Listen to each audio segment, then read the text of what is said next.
Je m'appelle Patrick Peureux, je suis directeur innovation d'Air France Industrie et je représente mon entreprise qui est la branche maintenance du secteur d'Air France.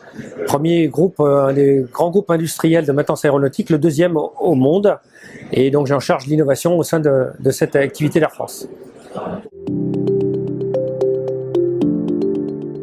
Alors nous avons l'opportunité de participer à ce forum parce que ça nous semble extrêmement intéressant d'évoquer l'avenir du transport aérien, notamment l'avenir du transport en général, à travers toutes les innovations que nous pouvons mettre en œuvre pour faire accepter le développement de du transport aérien, notamment sous l'angle de la décarbonation des activités industrielles.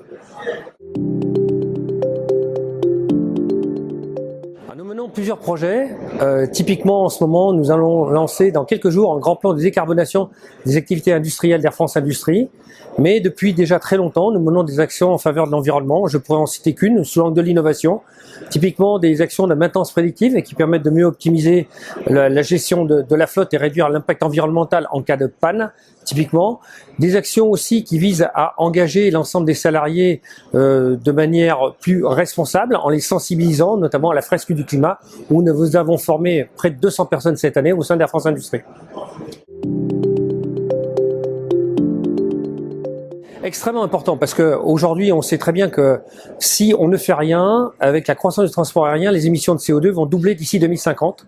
Notre objectif c'est 2050 est un net zéro. Le net zéro va se traduire par un renouvellement de la flotte. C'est la première chose, on va baisser à peu près de 20-30% à peu près les émissions de CO2. La deuxième va être l'utilisation de carburants alternatifs et la troisième d'agir sur les modes opératoires qui sont l'écopilotage et à la fois décarboner notre industrie, notamment les activités au sol d'Air France. Voilà, avec effectivement un aspect quand même résiduel qui concernera l'utilisation de puits de carbone pour capter les émissions de carbone résiduelles.